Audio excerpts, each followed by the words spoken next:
The views and opinions expressed on this program do not reflect the company, owners, management, staff, clients, or partners.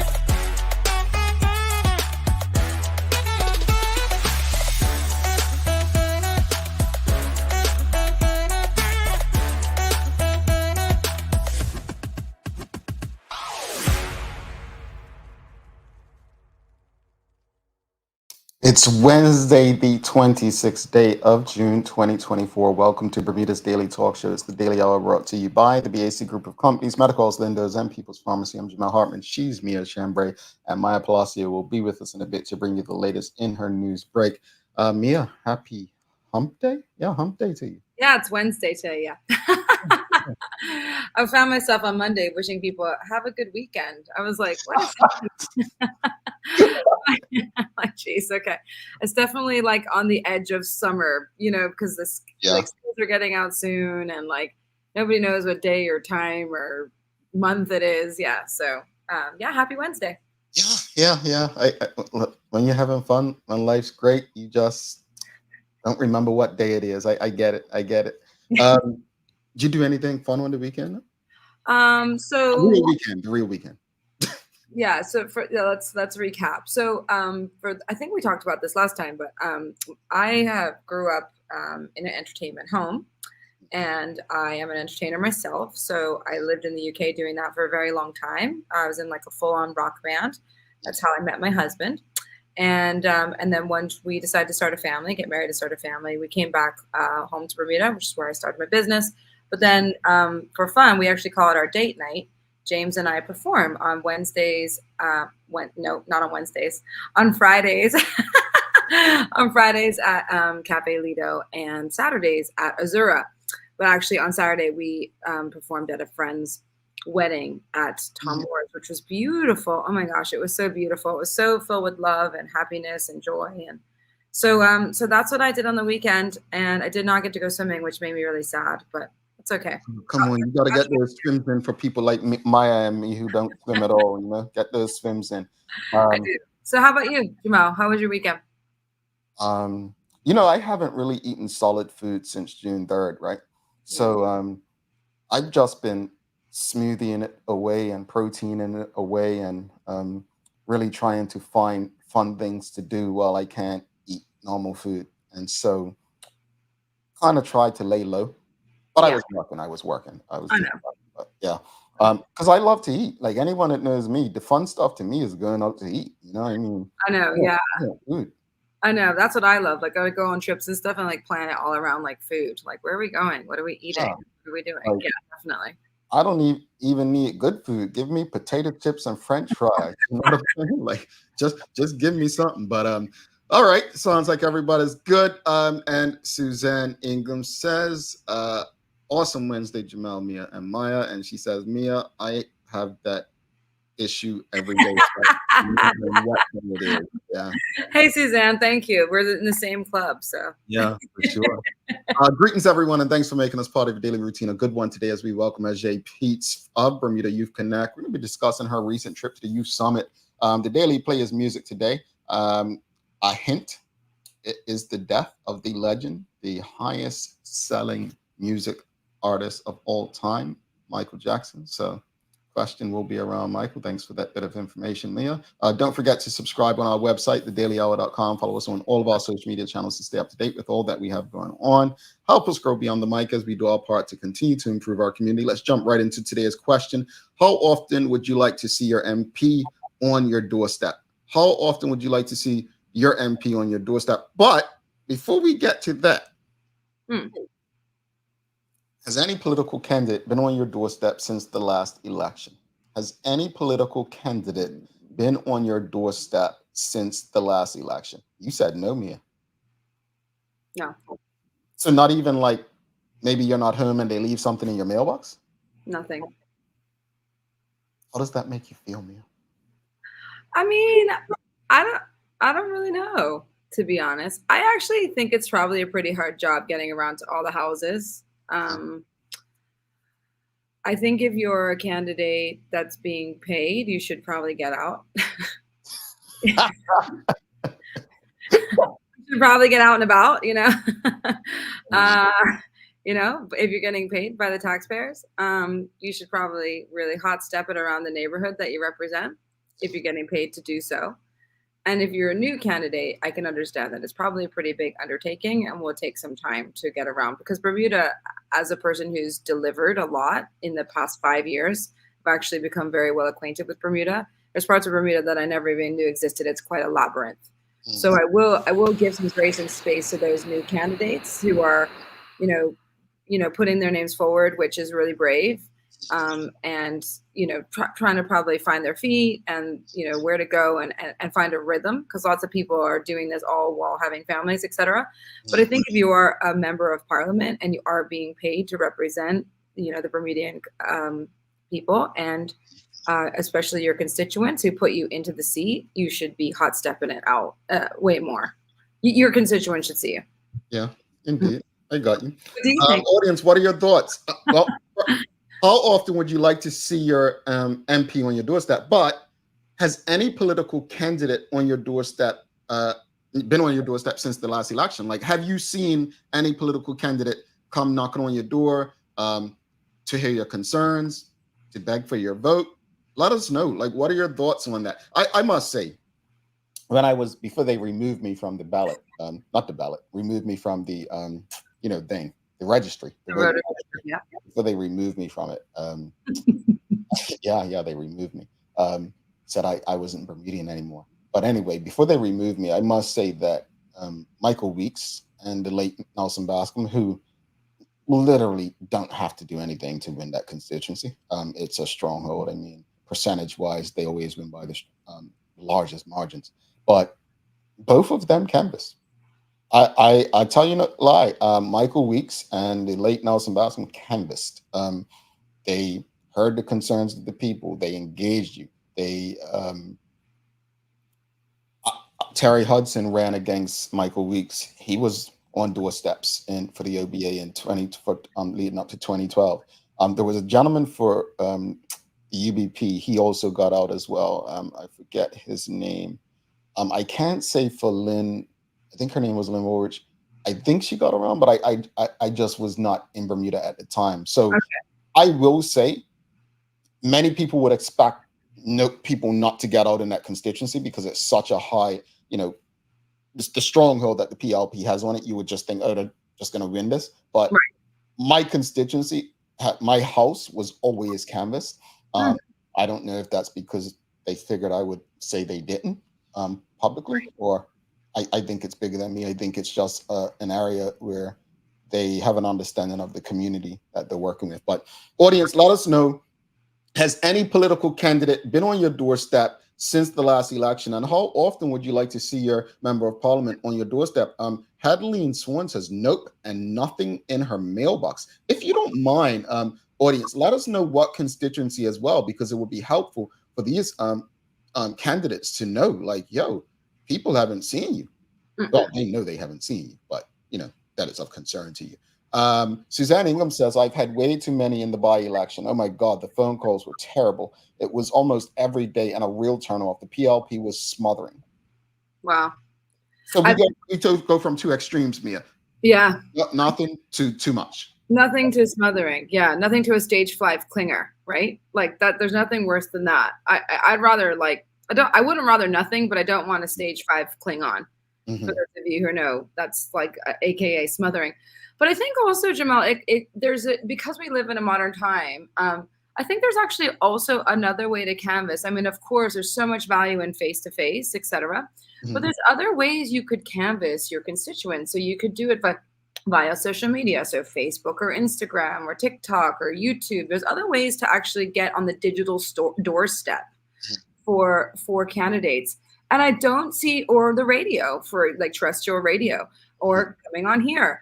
I don't see a big effort from many candidates to kind of modernize their campaigns and to really engage in it in a digital way. I never see any like paid ads like come up, for campaigns for us to get to know these candidates, whether it be PLP, OBA, independents. I don't see much. I think John Swan, I heard from him because obviously I listen to the radio, etc. He had a great marketing campaign. I thought his campaign was excellent, and I heard a lot about him. He has a legacy, but he was still playing the game. He was still doing the thing, and he obviously he didn't win, but he didn't lose by a lot either. Yeah. And I thought he really engaged with the media in a really meaningful, interesting way. And there's people are on social media. You got to meet people where they are. The new doorstep is a phone. Well, it's interesting you said all of that, because I remember saying on some episodes a couple months ago, I don't need to see you on my doorstep. I need you to be doing the work that I need to be done to hear my concerns. Meet me where I am. I think it is all about meeting people where they are. But I think traditionally, they believe that the doorstep's the way to win. Again, the PLP are aggressive with it. I'm going to be honest with you. There's nothing any PLP MP can come on my doorstep and tell me that's going to make me feel differently, because I don't believe in politicians telling me what they're going to do or what they're doing. I believe in feeling the work that they're doing. So don't tell me what you're doing. I should feel what you're doing. You shouldn't have to tell people what you're doing for them. They should feel what you're doing for them. So for me, if I like what Sir John's approach was, like he had town halls, like if you have concerns, come meet me. Why? It saves everyone time. It gives us all a space to hear each other and actually brainstorm, because Mia may feel some way, Jamal may feel another way, but bringing them together, we may be able to find a resolution that works for Mia and Jamal, right? So I actually agree with that approach. I find it fascinating that they have not done like more of the digital approach. Like right now, work out something with Media Maya where she profiles some of your candidates with her, journalism reach on Media Maya, like stuff like that. And it could be all parties. Like, hey, every Wednesday and Friday, Maya's going to be profiling politics. I'm not trying to give her more work. She's probably rolling her eyes. I'm just saying, I'm using her as an example. That's something that they can do. But again, Mia, like you said, it's about meeting people where they are. Yeah, and at the end of the day, politics is business. Mm-hmm. And of course it's being out in the community and, as you said, seeing and feeling, hearing results of kind of, engagement of what our politicians are doing in the community. So if I'm seeing and hearing and feeling and seeing it like, on social media, online, hearing about it on the radio, I don't necessarily need for you to be on my doorstep. Like it's a nice to have. If you have time to, hot step it around in the middle of the summer, that's totally fair. But there's so many other ways that politicians can be engaging with us, and they're just not. It just falls flat time after time after time. We're in our 40s, and to me, I would be doing well. Anyway, if it was up to me and the way I would run the business, it would just be it could be a completely different model. Because I get to, and you get to engage with lots of people from the community, and we're not having to go out and walk on people's doorsteps. Yeah, indeed. I can't disagree with you. I'm thinking of how to play devil's advocate, but I just can't, because some too much sense, right?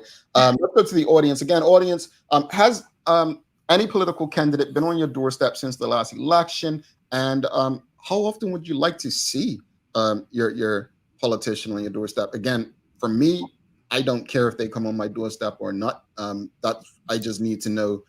I need to feel what you're doing, know what you're doing, and I need an outlet where I can engage with you regularly. That doesn't have to be on my doorstep. Cherie Dill says, my doorstep? None. I would like to see them in the community doing things. If I have something in particular to talk about, they usually can be contacted. Indeed. Well, Sheldon Fox says, I get a birthday card twice a year because they can't figure out my birthday is in March or November. When is your birthday? Got us wondering. So hold on. They must have two Sheldon Foxes then, in terms of not figuring out if your birthday is in March or November. So they must send birthday cards to both Sheldon Foxes. Oh my gosh. Well, first of all, Sheldon, I've never received a birthday card from a political person ever. So you are like a golden boy getting Have to. you gotten a turkey, Mia? Pardon? Have you gotten a turkey? No turkeys. No turkey? Travesty. Turkeys, no cards. No, we need to get you a turkey this Christmas, all right? What's wrong with them? Charles H. Jefferson II says, I agree with Mia. I love the way he goes on. I agree with Mia. I appreciated the way Sir John canvassed. The PLP smothered the people and their candidate came second runner-up. Well, Charles, aren't you just so nice today? Their candidate came last, but second runner-up. I love the, what's that called? Diplomacy? Yes, very politically correct. Yeah. Charles, I love that. Renee Simmons says, no, Michael Weeks hasn't been around since Nelson passed. Well, almost, but I don't expect him. He has a lot on his plate with New Tech Island wide, gangs and violence and whatever else. That's the crazy thing. I always saw Michael Weeks. I mean, maybe because of my relations in the party at that time, but I always saw him. I always saw him. So that's unfortunate. But Renee, let me be clear. The job as a minister should not take them away from doing the work for their constituency. I don't think we should give politicians breaks or excuses just because they hold a ministry. That ministry is not something that they need to do. They're elected by their constituents. To me, yes, their ministry is of utmost importance, especially depending on what ministry it is. But ensuring that their constituents are heard. And again, it doesn't have to be him being seen on your doorstep. It just has to mean him being accessible. And do you think, Jamal, that there's a bit of a culture now of like us and them? So like voters and you know, our elected government? Because I think at the end of the day, for me in my life, I've always feel like it takes a village. I mean, it's an old adage for a reason, but it does take a community. So maybe like if you're bogged down with all these things that are happening in your ministry, which it's true, violence is up. There's actually a lot of things that are happening in Bermuda that are need like very serious attention. But perhaps there could be some type of like delegation in and amongst where maybe you don't see Michael maybe on the doorstep, but he could potentially engage, like, I don't know, a social media person and say, once a week, let's get together and I'll just give you an update on what's going on and send out a newsletter to all his constituents. Maybe he does do that. I don't know. But there's just so many different ways that you can do it without actually having to, you could physically be walking around from doorstep to doorstep. Because let's face it, he does have a lot going on.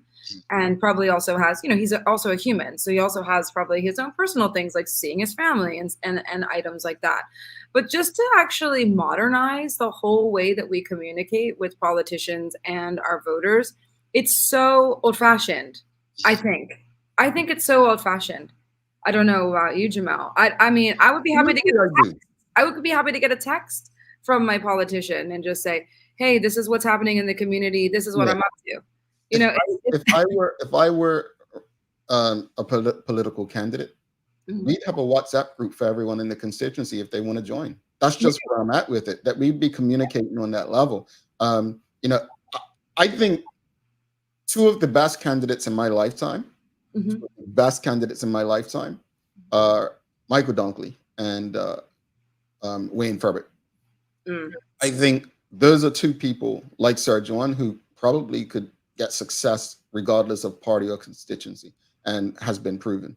And what's the connection there, Jamal? Is that all three of them are entrepreneurs? Yeah. I mean, right. I know people may not like this, but there are old-fashioned politicians who use like Michael Dunkley uses the heck out of social media. Yeah. Oh my gosh, he really does. He's an influencer. Yeah, like legit. And so I think he's done it right. Wayne Furbert, though he may not be as advanced with social media, he knows how to work not a room, an entire street. So he might not be on your doorstep, but everyone on Front Street will know that Wayne Furbert's present, right? He might be down Butterfield Bank side, right? And All Boys Point, you'll know Wayne Furbert's on that street. Sir John, his presence alone, hey, bye. And, he makes you feel like you're someone. So I think if you're looking at, and these, I don't want to sound disrespectful, But these are old guys. These are guys that are, I believe, all going 65, doing something that you would expect a lot of the young political candidates in the 30s and 40s to be kind of doing. Maya did a story years ago, and she basically, it was social media, how political candidates were starting social media pages, then going absent, right? Like, I think that it was to that respect. And man, after the election, if you've been on some of our pages today, they probably were absent. They probably aren't of use, right? Yeah. Maya did that. And so, Mia, I think what you said this morning, yeah, Maya did that story, noticed it. And I think it says a lot about how those in politics think of the people who are supposed to be voting for them, in my opinion. Let's just go to the comments. We got to bring Maya in. We got Misha Fabler, who was a candidate for the Bermuda Progressive Labour Party in a by-election recently. He says, I had a few voters mention at the polling station that they were disappointed I didn't make it to their house during the lead up to the election. Misha, if you could just explain, why were you not able? Was it a time thing? Like, just give us some insight as to why you were not able to run. But you are a person who ran, in my opinion, up-to-date campaign. Is that a way of saying it? I agree. A modern campaign. Yeah, modern campaign. And can I just say, actually, Misha is my favorite new political person on the scene. I absolutely loved hearing him on David Lopes. Now, I was talking about old school. I know we're flicking back and forth, but Misha really does make himself available. I follow him on social media. I sent him a message after I heard him on the radio. He wrote right back to me and said, like, thanks so much for your support. And I found him so refreshing and interesting. And, he's got a young family. He's a young Bermudian. He's did a lot of studying in things that I find very interesting, like sustainability, for example, is one of them. And I actually found I find him to be very, very refreshing. So Misha, can you please come back on the radio and maybe make it a monthly thing, or come on with us, maybe, or let's go to these other folks before we bring Maya in. Diana Gilbert says seniors like personal visits. So we're not saying eliminate personal visits altogether. I don't think that's it. It's like we're not saying eliminate bank tellers just because we have ATMs. There are people who still are going to have that need. What we're saying is, we know that political parties have systems where they know who is who, or at least they should. Mm-hmm. There are some things that can be done to, work on that. Misha says, I had about a month to canvass and unfortunately couldn't make it to every house. Interestingly, they didn't take the opportunity to talk to me at the polling station either. Mm-hmm. And I think Teray Tall speaks for many of us, saying Misha ran a quality campaign as well some time ago. All right, let's bring Maya Peets in for the Daily Hour News Break. After that, we do have Ajai Peets from Bermuda Youth Connect. We'll be talking about a youth summit she did. But keep it coming. I'd like to know how many people actually care to hear from their political candidates. Yeah, I'd like to know that.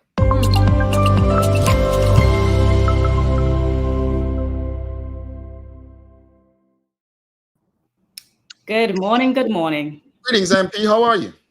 Good. I was trying to quickly find this little stat here. Though this came from my story that I did back in 2021-ish. Yeah, it was called Ghosted by Government. So what you see here is some statistics that I pulled up quickly from the story. Let me just go to it so I can read it. But majority of people believe that if an MP has an Instagram account, they should be active. About 200 people voted, and 85% said that MPs should be responsive on their social media accounts.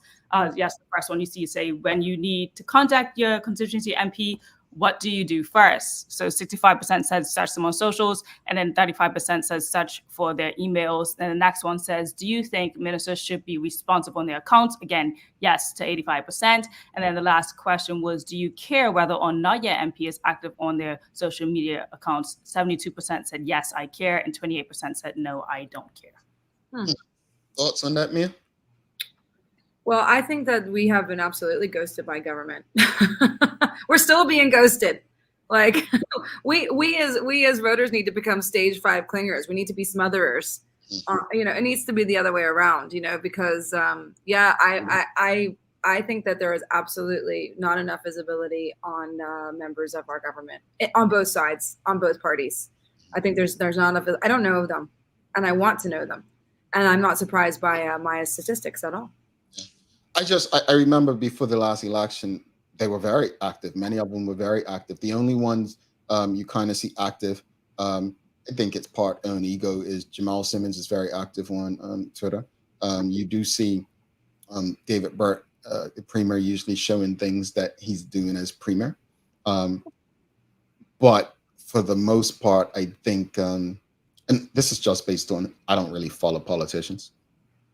Jason Hayward's very active on LinkedIn, very active, but I think it's about engagement rather than posting. You know what I'm saying? I think people are looking for engagement. They want to be able to communicate with you effectively and figure out, like, okay, well, you know, this is last night, major accidents, right? Had a few accidents, and then over the weekend we had more. Like, they want to engage with you. Hey, look, what's the government considering in terms of improving the roads to ensure that da-da-da? Does the government have any stats as to da-da-da? Larry asked the question yesterday, hey, I know we're closing these schools. What's the total amount of saving? People should be able to engage the, you know, their politicians asking these questions on social media, you know, in real time, and get answers. So I think they should see it as an obligation, a responsibility to engage people directly. And we're not saying every minute of the day, they have other things to do. You feel me? But at least at some point,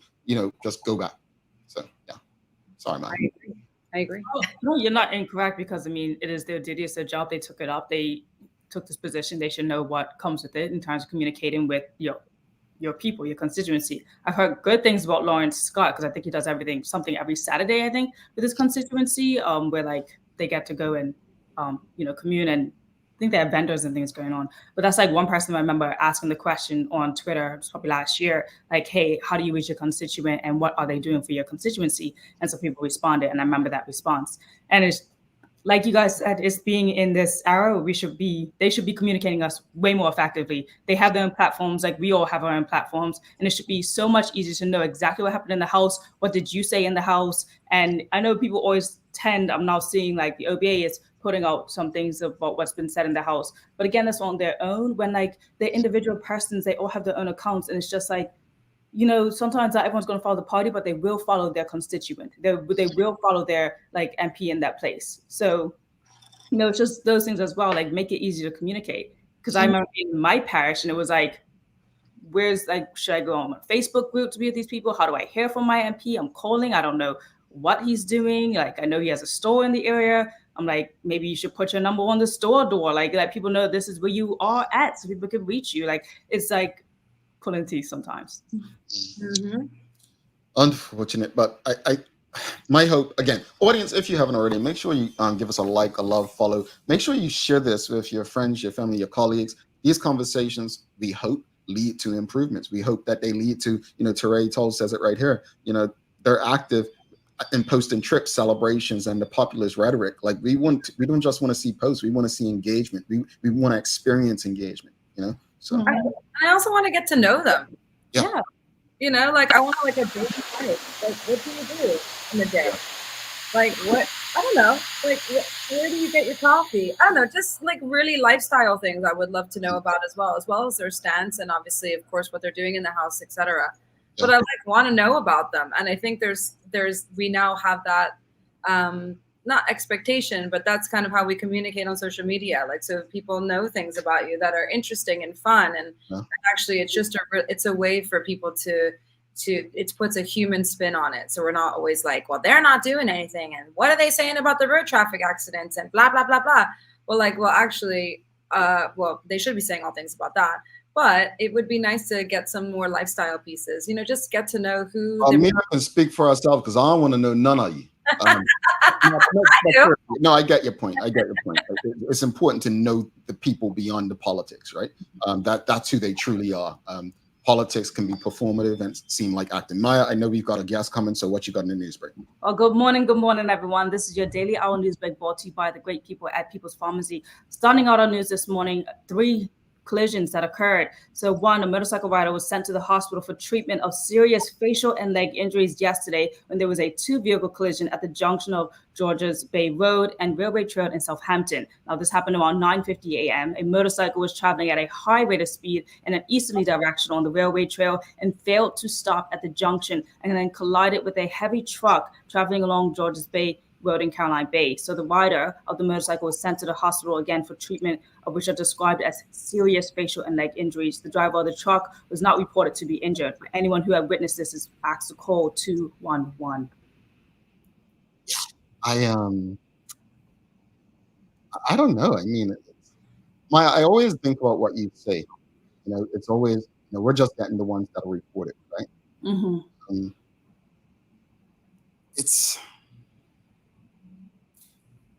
I don't think a press conference from the premier is what we need.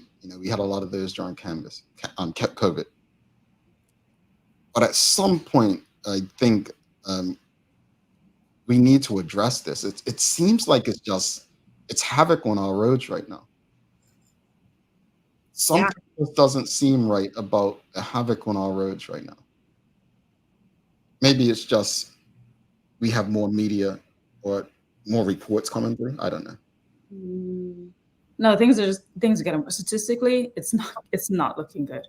And in other news, when in this relation, this one's a male rider sustained facial injuries and was unresponsive but breathing around the same time. Now this happened again, same time, 9:50 yesterday, June 25th, and this one, while police emergency medical service personnel were dispatched to a single vehicle road traffic collision that was involved in Pembroke. It was reported that the male rider sustained facial injuries and was unresponsive, but he was breathing. He was attended to at the scene and transported to the hospital as well for his injuries, of which at this time are still unknown. But anyone who witnessed this as well is encouraged to call 211. There was actually an opinion piece saying that there should be actually everyone should have facial helmets at this point. But again, everyone should also be doing all the proper things on the roads, right? Yeah, I just wish them all a speedy recovery. Indeed. And then the last collision that I'm going to address this morning, but there was one later in the day yesterday around 7 p.m. There were a 4-vehicle collision on South Road in Southampton at the junction of Horseshoe Road. Initial information indicates that only 4-wheeled vehicles were involved in this as well. So far, 2 individuals were understood to have been hurt in this collision, but their injuries are not believed to be serious, thankfully, says the police. Inquiries continue, and any witnesses, again, encouraged to call 211.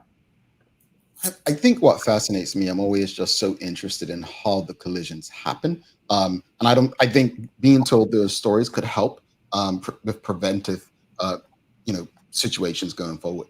So I don't know how much detail they can share during an investigation, but I think maybe I'm different, but understanding how they happen, because I'm not a believer that it's all speed. I think we don't focus enough on distractions. When I'm driving in the US and I notice someone doing something silly on the highway, I immediately, when I pass them, look in that car, and I always 100% of the time know what they're doing. They're on their phones. On their phone.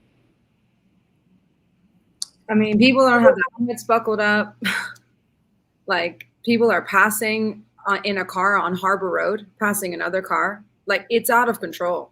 People are losing their minds it's really scary. And having a young child in the car, which it's very frightening. And I don't want to be like, the police need to get out on the roads and do all that stuff. But I hope that they bring the bike squad back. So I used to be terrified of them. Yeah. As a young kid riding, I hope they bring the bike squad back. Loud bikes. Yeah, exactly. And maybe as a community, we all need to start putting pressure on each other to like slow down, do your helmet up. Like, your mom loves you. Do your helmet up. I don't know. I'll tell her what you do, Maya. You mean when I yell at people? Yeah, tell them buckle their helmets and stuff. I'm home. I will yell at you in the nicest way. I will yell at you if I see you riding. If I stop you at the gas station, if I'm beside you, if I see you pull up, I'm like, yo, buckle your helmet. Like, what's going on? What's going on? Like, honestly, what's the point of having it? What's the point of spending over $200 on an all-in if you're not going to actually buckle it up? Yeah. Right. It's not sexy. Do your helmet up. What else you got, Maya? Well, everyone needs to please be aware of phone scams and alerts. The police service has been made aware of scams in which residents are being contacted from what appears to be a local telephone number, with the caller then attempting to obtain banking information from the call recipient. So the calling, basically saying something's wrong with your card. Hey, what's your card number? What's the name on it? Let me fix something. Let me try to figure it out for you. And it's not the people that you think it is. So again, they're just telling you, if you get this, if you feel like it's suspicious, hang up and actually call your banking provider and let them know, like, I just got this call. Is this real? Yes or no? Or just call the police at 295-0011. If anyone's calling you and asking you for your card information, that should be a definite red flag right there for you. Interesting. It's always a scam nowadays. Well, Always a scam. yeah, hopefully people weary and these police reports help alert people. Indeed. Furthermore, the government of Bermuda and Bacardi celebrate the graduation of 8 talented young Bermudians from the Shake Your Future program, in line with Bermuda's Youth Empowerment Strategy Goal number 4, ensuring young people receive relevant work experience to better prepare them for gainful employment. Shake Your Future is a proven success, with many of those completing the program now enjoying full-time employment as bartenders in the hospitality industry in Bermuda. Recognized for their celebrations, as you can see on the screen there, Stevante Somersault, Jalay Rayner, Dazan Dillis, Kanai Stowe, James Jones Tyrrell, Avale Landy, Precious Hayward, and Daria Birchall. So here's actually a video footage of our team being out there, Sancha, asking some of these graduates some of the things that they accomplished. Let's go. I'm here with Seth Sumner, who is a graduate from cohort 1 of Bacardi Shake Your Future. So Seth, graduate of cohort 1, what was that like for you? It was honestly like a completely new experience. Everything about it was new. Like, I've never bartended before, never been to UK before. Like, aside from going to school, like, I never been away from home that long before. So, everything was new and it was a challenge at first, but once I got used to it, I didn't really want to come back, and it's changed my life for the better, really. We are here with Albane Landy, who is a graduate of cohort 2 for the Bacardi Shake Your Future program. And Albane, you graduated with high honors, I'm going to say. So you scored over 80%. So I'm proud of you for that. Thank you. But what was this experience like for you? It was hard, but it was worth it.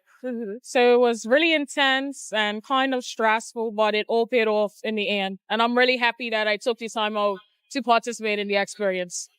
So what made you even apply for this?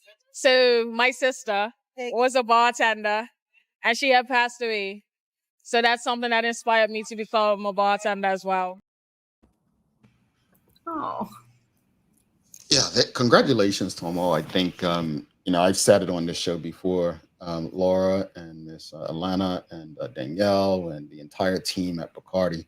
I think you all know how I feel about charity. I don't like the idea of charity. I like, and I'm not just saying this because, Mia's hero or Bacardi, we've worked with them, but I love empowerment. I love businesses and organizations who, Mia has an environmentally friendly business. It's not about donating money to a charity. It's about being a part of the work that you want to see. And I think what Bacardi's doing is they're not donating money to just a cause. They're creating opportunities for people to go and do for self. In the words of Craig Cannonair leading up to the 2020 election, so the best charity is jobs and opportunities for people. And I'm a firm believer in that.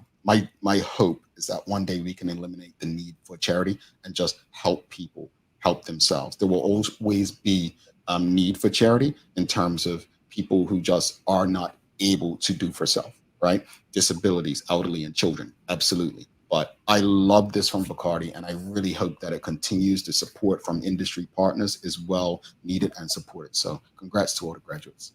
Indeed. Closing our audience this morning, just a reminder that these two young ladies, teenagers, are missing. Raquel Sequeira and also Marcel Williams. There hasn't been a report updated that they have been found yet. So please still look out. If you see them, please call the police, 295-0011. And then as for our sports today, just reminding everyone that it is now 30 days to the Olympic Games. 30 days. Stretch it out, boy. Stretch it out. We're going for 2 goals this year, not just 1. We're going for 2. We're going for 2. Maya, please keep us informed. I know you'll be in Paris, enjoying the work you'll be doing, but keep us informed. How's the weather looking today? The weather today, got me there. I'm sure you can look outside your windows and see that it's going to be probably a smoky day, but it's looking like some sunny periods, actually developing a few showers later on in the afternoon, a high of 84. So again, high humidity. It's just going to be like that, I think, for this week. But yeah. Alrighty, Mia, you got any good days of the year for us? Oh, well, today is the day. Well, first of all, the UV index is extreme, so everybody wear your sunscreen. And second of all, the days of the year. Today is the day that the king of pop passed away, Michael Jackson, at the age of 50. How old were you when Michael Jackson passed, Maya? How long ago was that? I just remember being outside in my old neighborhood in Smiths playing football with Mun, and then we heard it, went inside, and he just started breaking down crying, and I was just there like, we're young. It was 2009, I think it said. 2009, yeah, I was at a coaching course at Right. Rec, and I was like, no way. And obviously, all fellas doing football. I'm like, and I was working at Hot 107.5 at the time. I'm like, no way, this ain't real. You know, and it wasn't like we had like social media like today. We had Facebook, we had Twitter, Instagram wasn't around. So you're like, nah, this is just people being social media, and it really happened, man. But yeah, ain't nobody been a better artist in my lifetime than Michael Jackson. I don't think it's gonna happen. Sorry, Drake. Kendrick just killed you. Maya, we'll see you soon. Folks, don't go anywhere. We've got Ajai Peets coming up in 2 minutes, 27 seconds. Stick with us. Let's face it, life can be a little wild, but shopping doesn't have to be. I choose People's, so that whether it's a prescription that needs to be filled, a toy for my little terror, or a gift for a new addition to the family, we'll see about that. Everything's available in one convenient location. Some call it People's, I call it my one-stop shop in the city. People's, we're here for you.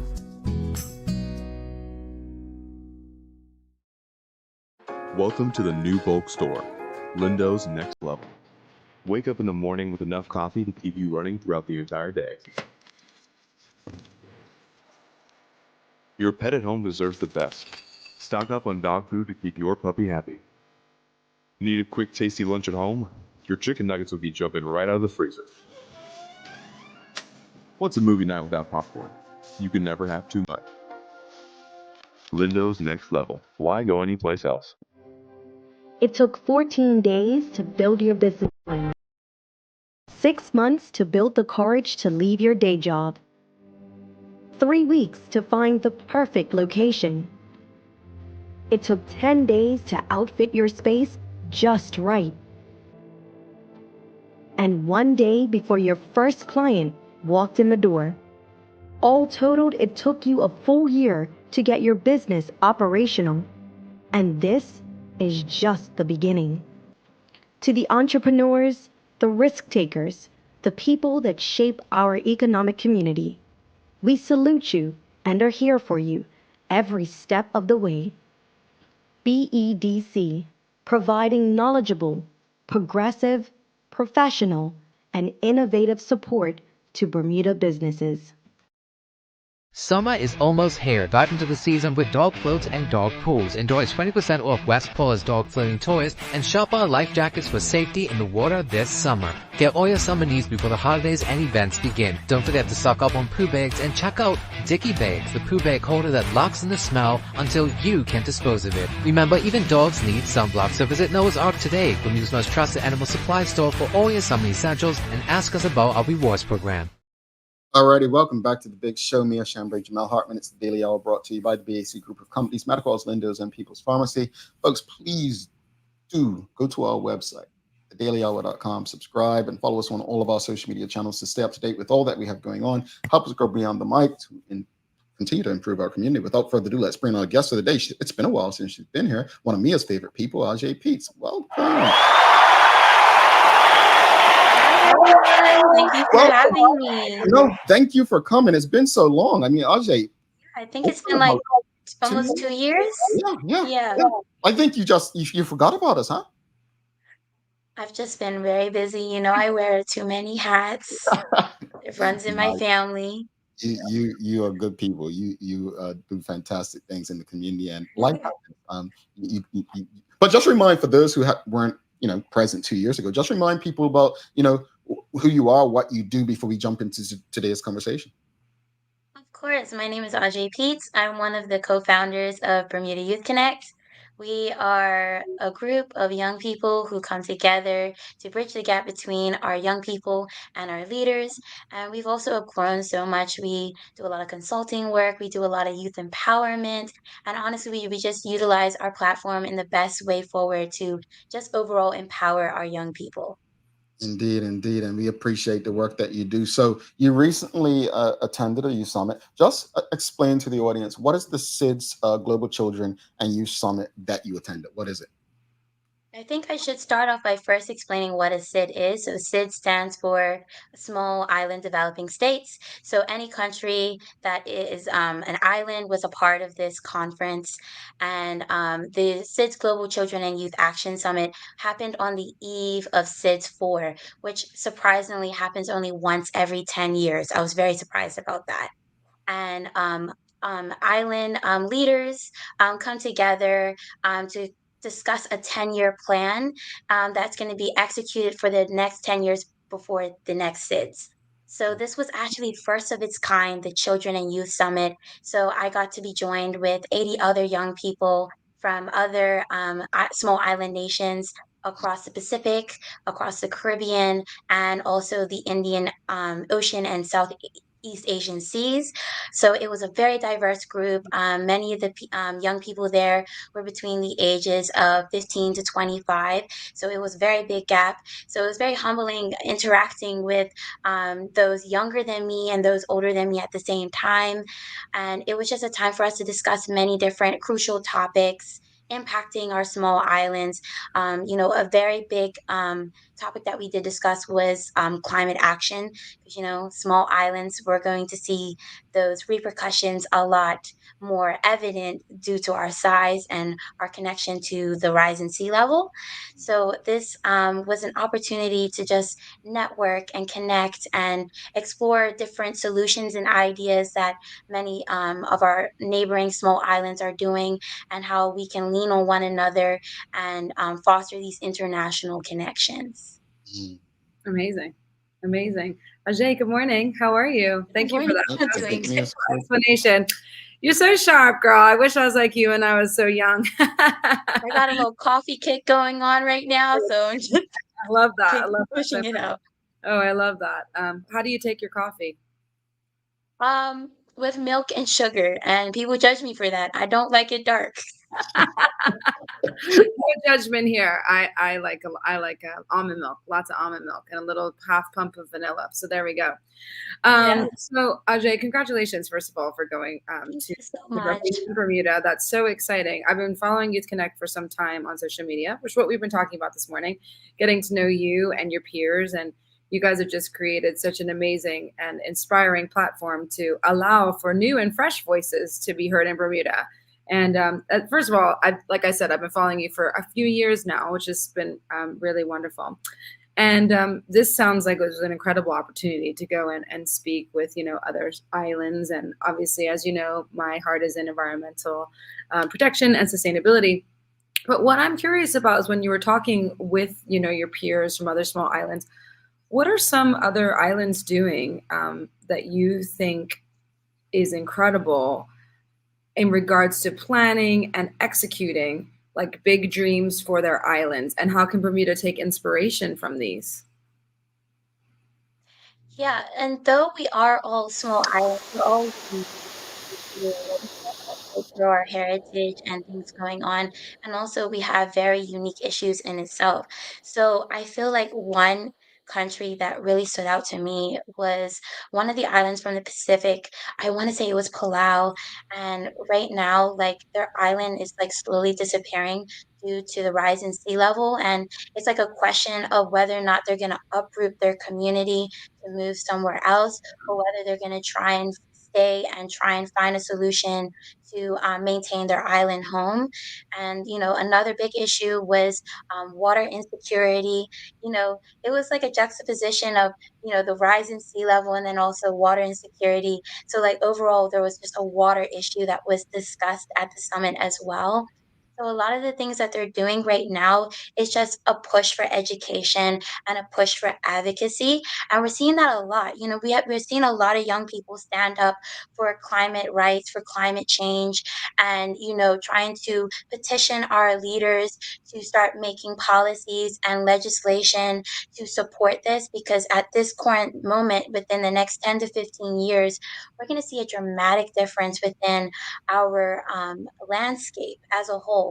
And it's going to take all of us to, dig deep and to try and to, mitigate these issues. So I feel like the focus was more on education and to spearhead funding towards solutions that our young people are doing that can help alleviate these types of situations. Amazing. And what's something that you think Bermuda could do kind of now? Like if you were to petition something to change in Bermuda at the moment from what you've just experienced and been discussing with, our global peers, what's something that you feel like Bermuda needs to action right away? Because 10 years you're young still, so maybe you haven't felt this yet, but 10 years is just like water through your hands, no pun intended. It goes. So what's something that we can start to what are a couple, maybe one or two points that you think Bermuda just needs to jump on board and get behind? I think one thing that was very evident during my time there is that Bermuda has been left out of the conversation, and also I really think that we need to put ourselves forward, which is why I wanted to navigate this as an opportunity to build international connections and to help maintain those connections, just so that we're a part of these conversations and we're knowledgeable about different things that are going on that we can be a part of. Bermuda's in a very unique position as an overseas territory, but we are a country, and we do have a lot to offer on the world stage as well. I also feel like just people don't really know much about Bermuda. I think I had to do like an introduction every single time I met somebody from a new country about what Bermuda is, where we are, what we do, and I really think the first step is just becoming a part of the conversation and see where we can fit in on the world stage as a whole.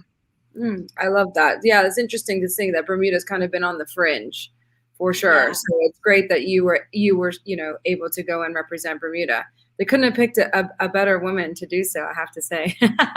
As, my best. yeah, that's very very inspiring for me for sure. Now I saw in your videos that there was a wall of commitment that every country committed, and they put commitment to either sustainability or a prosperous future or environmental integrity or planetary sustainability.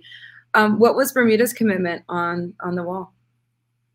So for me, as I was networking, one thing that I started hearing a lot was like these different titles and labels among all of the other youth delegates. Like they were a youth ambassador, or they were a youth representative for a council, or an ambassador for CARICOM. It was all of these labels, and they were internationally recognized, and they were going out and representing their countries in different capacities.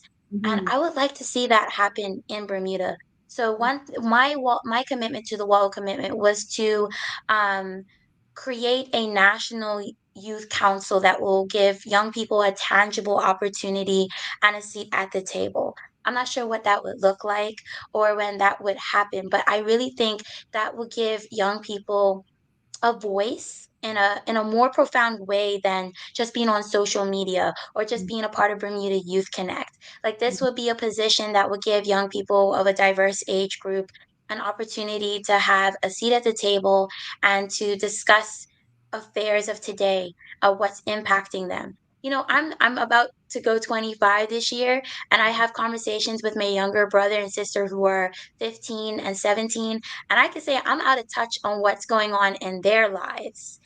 There's a huge gap between what I have going on as a young person and what they have going on as a young adult as well. So I feel like we need to have a place where this diverse age group can come together and to brainstorm ideas and to kind of like a grassroots and impact our community in an international way and in a local way as well. Indeed, indeed. Audience, if you have any questions or comments for Ajai, please send them through. Rachel, one of your colleagues at Bermuda Youth Connect, she's asking, why is it so important for Bermuda to be at youth summits like this? Bermudians have long acted like they are exceptional, especially in the Caribbean. I think it's really important. I think not only has, at least for me from a personal standpoint, it equips me with like networking skills, leadership skills. It gave me a sense of fulfillment and purpose that, I was serving my country in such a profound way. But it also helped educated me through connecting with people with different backgrounds and perspectives. And for me, I would say I wasn't really that educated on what was going on in terms of climate action and climate change. And this summit truly opened my eyes to the landscape of what really is going on and how serious it is, and how like my carbon footprint, even though I may think it's minuscule, but it really isn't. So I really think it. I think in a sense, traveling outside of your country is important, but to do it in such a profound way, like in a leadership capacity, as a representative capacity, really helped me grow as a young, mature individual. Indeed. And Ajay, just tell us where can people interested in learning more about this summit, and all of the things that you participated in, where can they go to learn more about it? So it was put on by the United Nations. So you could go on the United Nations website, or for the direct link, it's the SIDSYouthSummit.com. There's also on their Instagram, Facebook, and TikTok, and all their platforms that they have for SIDS Youth, and they posted a lot of content with also profiles of all of the young delegates that took part of it. And before I go, I would also like to mention that I was afforded this opportunity through the Office of Youth Affairs under my capacity as the Deputy Chair of the National Youth Policy Working Group. So you could also go onto their website, Toya BDA, to see more information about the summit, and also a lot of the opportunities that they have for young people locally. Um, but yeah, I guess that is the plug. I think I speak for many when I say congratulations and thank you for the work that you're doing, and as part of the uh, youth Bermuda Youth Connect, and as well as the what is it, the Department of Youth, what do they call it, Youth Affairs, The Office of Youth Affairs. So Office they're of Youth now under the Ministry of Social Social Development, Youth, Development, and and it's Tanae Seniors. Herbert, right? Yeah, I Yes, remember the names yes, coming Minister out. Herbert. But no, Yes. thank you, Ajay, and I'll tell you, don't be a stranger. If there's any information that we can connect and engage our audience with, keep us abreast. We'll definitely make sure that we're doing our part. But keep up the great work. Something you said really stood out, and I don't think people understand, really think about this. But we always think there's just two generations, old people and young people, right? We tend to think that, but there's a big difference between a 16-year-old and a 21-year-old, 21-year-old and a 30-year-old, 30-year-old and a 35-year-old, and 35-year-old and a 40 plus. So I think bridging those diverse age gaps and our thought processes. That's why I appreciate us. I mean, not to age anyone. Sherry's 50. Maya's 26, 27. So I think the age gap, even on this show, it gives us the opportunity to have different perspectives based on what's happening in our spaces. Now we don't have any teens involved yet, but I'm just saying. But thank you for what you do, and again, don't be a stranger. I promise. All right, have a great day, Ajay. Thank you. You too. Have a good one. All right, hey Pete's, folks, if you appreciated the conversation, please give us a thumbs up, a love, a like. Make sure you share the conversation with your friends, your family, your colleagues. Always great hearing from young people who are engaged in the community, doing what we expect many of our elected officials to be doing. Don't go anywhere. We'll be back in 55 seconds to wrap it up. We've got a daily play. Questions Michael Jackson related. Let's see who gets it.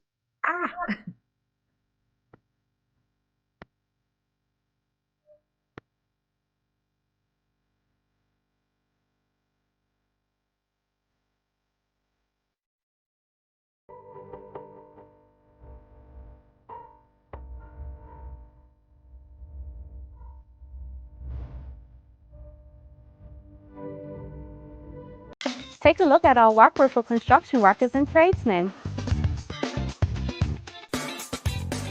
Durable, stretchable in all the right places, and plenty of options for tools and accessories. Pair with our wide range of tough and comfortable footwear. You can't go wrong. As you can see, Medical House really is a one-stop shop for everybody. We can't wait to see you. See it all at our new expanded location on Bakery Lane. All right, welcome back. Thanks again to Ajay Peets for the conversation this morning. I love those kind of conversations, and it's so important for us to know the kind of things that people represent in Bermuda and the information that they're retrieving and learning. So appreciate that. And again, if you appreciated that conversation, give us a thumbs up, a love, a like. Thanks again to the BAC group of companies, Medical House, Lindos, and People's Pharmacy for ensuring that we can have these conversations with you on a regular basis. Time for the Daily Play, brought to you by Bermuda Trivia, now available at stores throughout Bermuda. Follow Bermuda Trivia on Facebook, Instagram, X, and TikTok to find out why it's Bermuda's favorite trivia game. Are you ready, Mia? I'm never ready for this. Okay. Well, it's coming. It's music today. Music related. All right. As you said, it's the anniversary of the great Michael Jackson's death. I think 15 years today. What are the names of Michael Jackson's parents?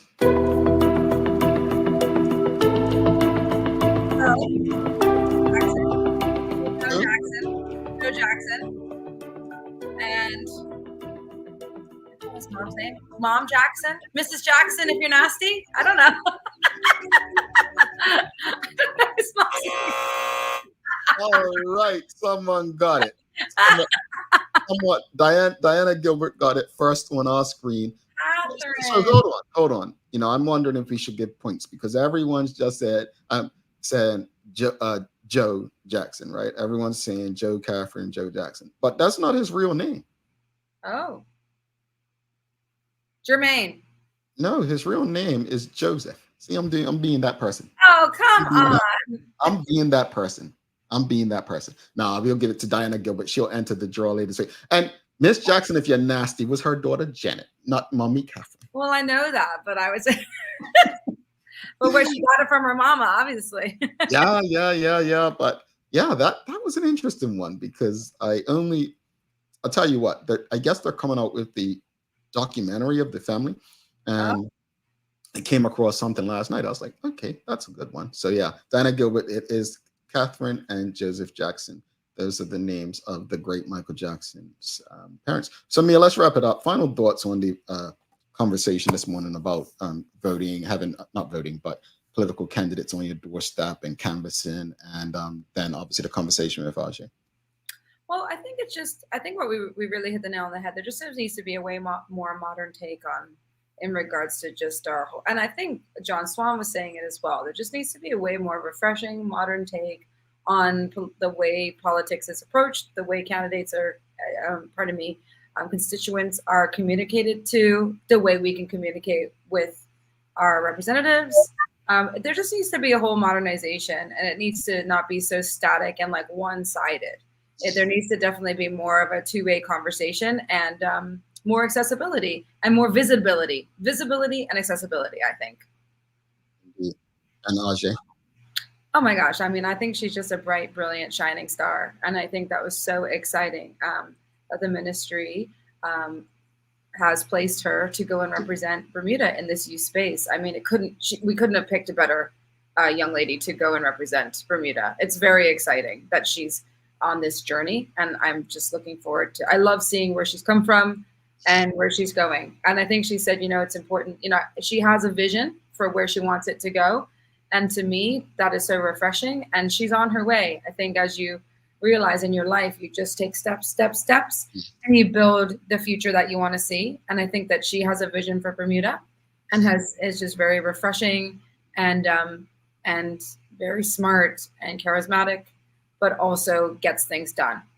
We can see, as you said, Jamal, in our previous conversation regarding, I don't necessarily want you to show up on my doorstep, but I want to see what you're doing. And we have seen every step of the way of what Ajai is doing, what she stands for, and where she's going, and what her vision is. Indeed. I'd say as far as the engagement by political candidates, I'm absolutely with you, Mia. I think we have to evolve and get to a space where canvassing isn't just knocking on someone's door. I agree with you. Meet people where they are. I think it's really about understanding that we're not trying to say eliminate canvassing altogether, but you have enough technology to know who may not have access to technology or have the ability to engage that way. But as Maya shared in her report, like, if people are on social media, engage them. Don't just post the good stuff. Engage them where they are. You see they're discussing issues in the community, just go in there as a politician, say, you know what, this is a great concern to us. This is what we're discussing, hoping to discuss in caucus or so on. I think it will make a difference. That brings me to Ajay. I think Ajay and her colleagues at Bermuda Youth Connect have done a great job of maintaining visibility, engaging people, and I think she is one of the people who I think, in terms of being the right person to attend events for Bermuda. I think she is very knowledgeable. She seems like she really cares about what she's doing, and it's not political clout or social media clout. It seems very genuine, and we need more like her. So hopefully, the information that they continue to gain helps Bermuda evolve and become a better place for all over the years to come. Any daily inspiration for us? Yeah, so the daily inspiration. In complete darkness, we are all the same. It is only our knowledge and wisdom that separate us. Don't let your eyes deceive you. Janet Jackson. Miss Jackson, if you're nasty. I love that, though. That all right. In the dark, we're all the same, folks. Same. Yeah. It is only our knowledge and wisdom that separate us. Don't let your eyes deceive you. Yeah.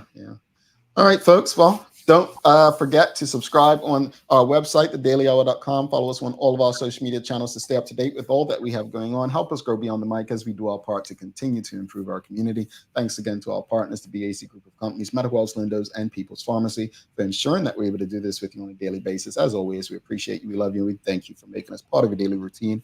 If all goes well, we'll be back to do this again with you tomorrow. She's Mia Shambray. I'm Jamel Hartman. Please do make it a safe and a great day. And make sure you like, love, follow, and share. We are out. Peace.